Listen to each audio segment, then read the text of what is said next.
kilo. Nemám peníze.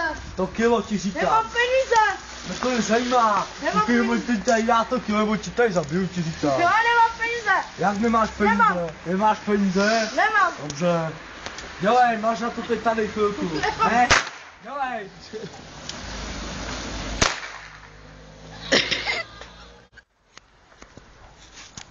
Jsem ti říkal, že na to máš času dost. Jde na peníze.